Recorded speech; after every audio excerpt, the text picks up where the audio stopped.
Welcome to the Thoughtful Leader podcast. My name is Ben Brearley. I'm a leadership coach and the founder of Thoughtful Leader.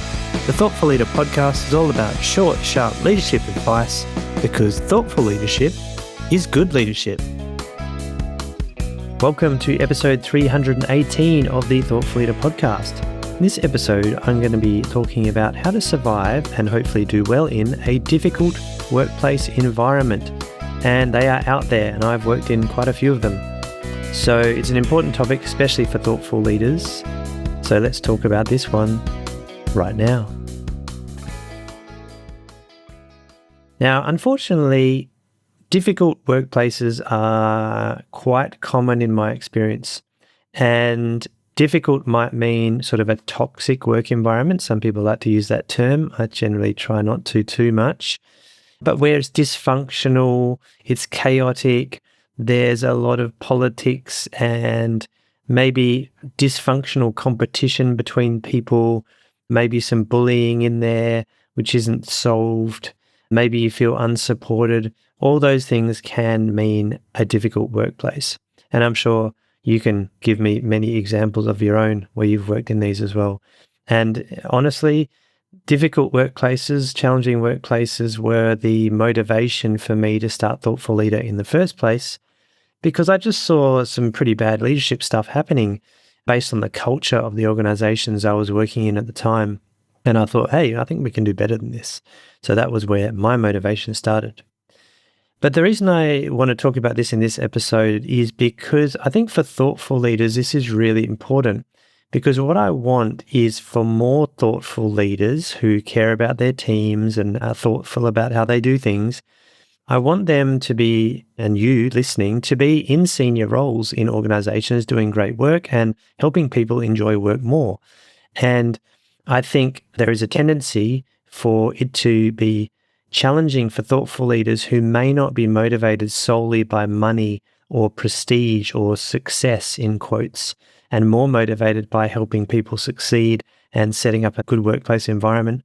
And thoughtful leaders still want to create an impact of that, I can be certain, but sometimes really difficult work environments or roles really challenge our motivations because personally, I found that I wasn't really motivated by money or climbing the ladder so much. And so when really crappy stuff happened at the top there, when I was getting closer to these senior roles, I thought, I don't really want this. And it's a bit of a shame because some of the best leaders might actually be counting themselves out because they just go, yeah, I don't want to be in this environment. And so what I want to do is give you a few tips here. But one thing before I get into that, an interesting interview I saw recently. So there's a female rugby union referee called Holly Davidson. She's Scottish. And she has recently gained some renown, we'll say, because she was the first female referee to referee a male Six Nations rugby union game.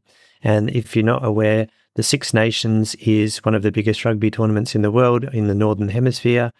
And in professional sport, it's not that common to have female referees refereeing male sports, or it hasn't been in the past. So this has been quite significant that she stepped up to that level and is doing a great job, as a female in a male sport. And she was in an interview the other day a couple of months ago now, and I thought it was really interesting what she said. So she was commenting on the online abuse that referees can receive from fans, on Instagram or whatever, when maybe they make a call that's wrong or whatever it might be, and the fans get really upset and they threaten them and all this sort of nasty stuff. And Holly indicated that she said, well, I hope we're not only getting the referees who can hack the online abuse, because if actually only the referees that can really hack the online abuse are the ones staying in the profession, then instead of getting the best referees, we're just going to get the ones that can handle the abuse. And I thought that was a really interesting statement because it means that you might have the best referees, but they are sitting there going, you know what, I'm not going to tolerate this online abuse. I'm getting out of here. I'm going to do something else with my life. So that means you're not getting the best referees. You're getting the ones that can handle the abuse better. And this is really interesting because I think it parallels what happens in our workplaces. Consider the CEO, for example.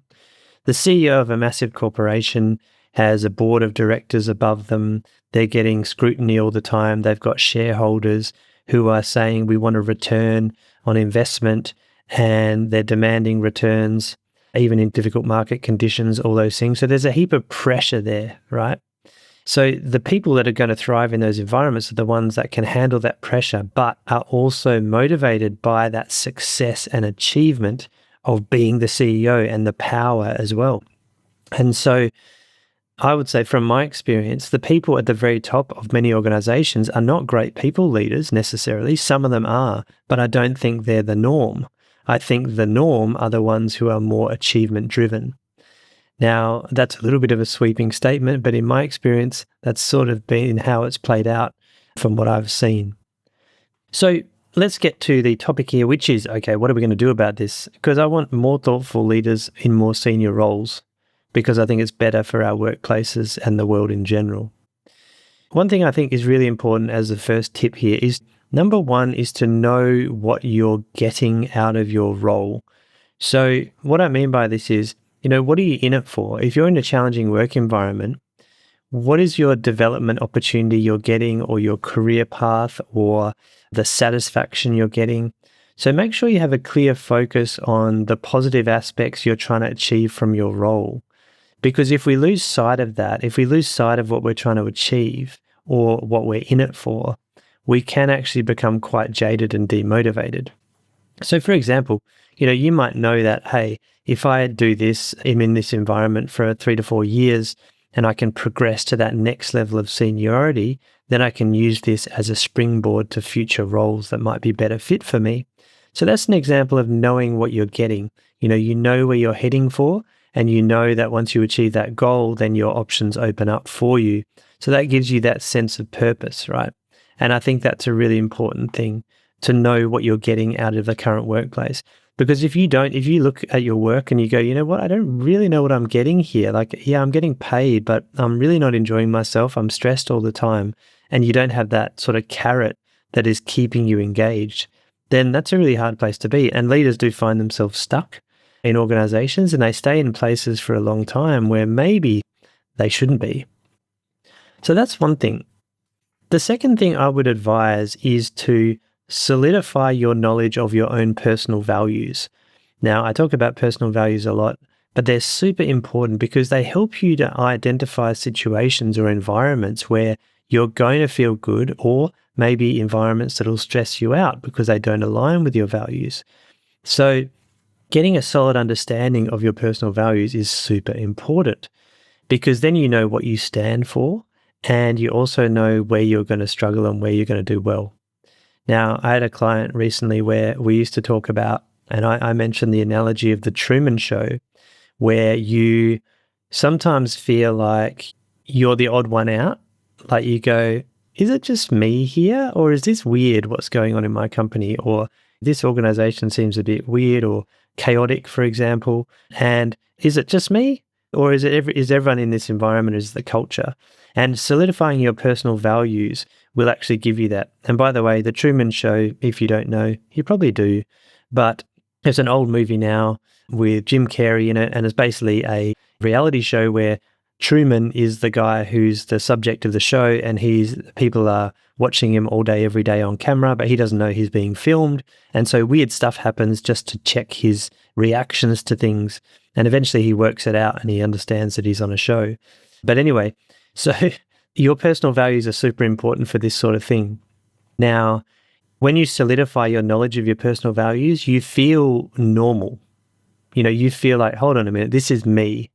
If the organization doesn't really fit with me, then that's okay, because I'm solid in my understanding of who I am. So once again, the personal values, I'd say, super important to do that. Now, to do that, I've got an online course that you can take.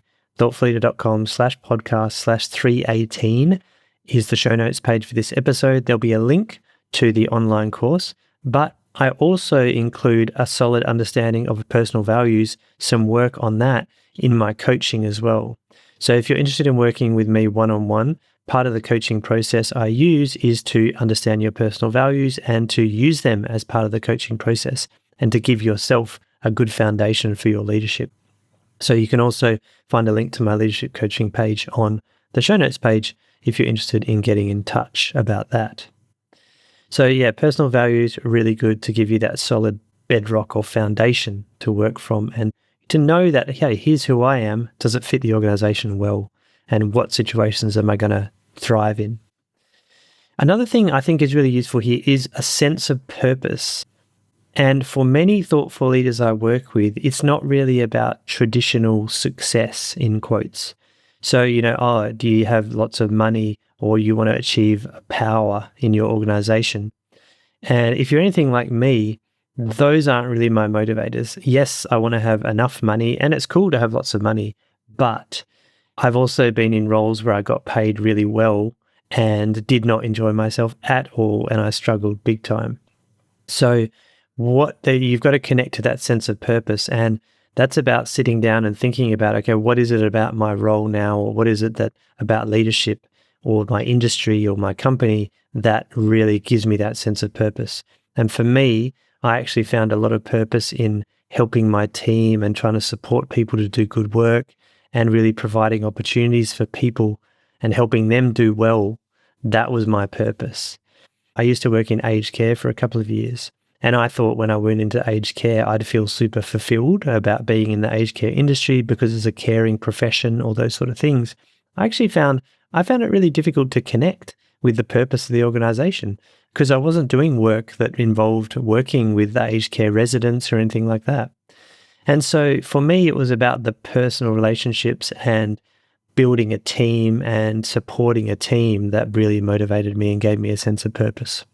So the point is, find out what fulfills you and try to make sure that you've got that in place and focus on that as well.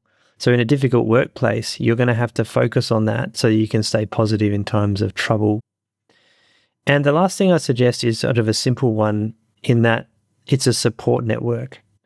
Build your support network. Now, a couple of years ago, in one of my final corporate roles, I used to work in a big organization that was pretty chaotic. The culture was quite strange. It was a really difficult workplace. And I had two colleague managers in that workplace who used to be my sort of support network, and they were in my business unit and they were peers of mine. And we used to meet every so often for coffee, and we would talk about what was going on and provide that little support network, or drop past the desk, have a chat about some weird stuff that's going on. And that was really valuable in keeping my sanity in that environment. And I think that's really important. So you don't need to have really great mates at work or, best friends or anything like that. But I think having a trusted, supportive colleague or two that you can confide in and sense check things with is super important. So I would look for opportunities to build your relationships in that space, because otherwise it can be quite isolating if you feel like you're in it by yourself, and it can be really hard to sort of stick to your guns and keep going. And I still catch up with those peer managers I used to work with today, and we're friends now, but we don't work together anymore, which is quite cool because you can bring those relationships with you elsewhere. So those are my ideas or tips for surviving a difficult workplace. And I know it's a challenging one, but I'm interested in your thoughts on this as well. So how do you survive difficult workplaces? How do you keep focused and keep positive and all those good things? Because it is a very challenging thing to be able to do. So I'm interested in your thoughts on this. Please go to the show notes page, thoughtfulleader.com/podcast/318 to post a comment. Let me know what you think about challenging workplaces and how you thrive in them. Or do you feel like sometimes you're in the Truman Show where you go, what's going on here? This is really weird, but no one seems to say anything about it. So I'd love to hear your thoughts. And while you're at it, if you like this podcast, if you could give it a positive review or 5 stars on your app of choice, I'd really appreciate it. It helps me get the word out about the podcast and grow the audience of it. And I know people have already done that already because I've seen the reviews come in and the 5 stars. I really appreciate you doing that. Thank you for listening, and thank you for supporting the podcast. Okay, keep up the thoughtful leadership, and I'll be back next week.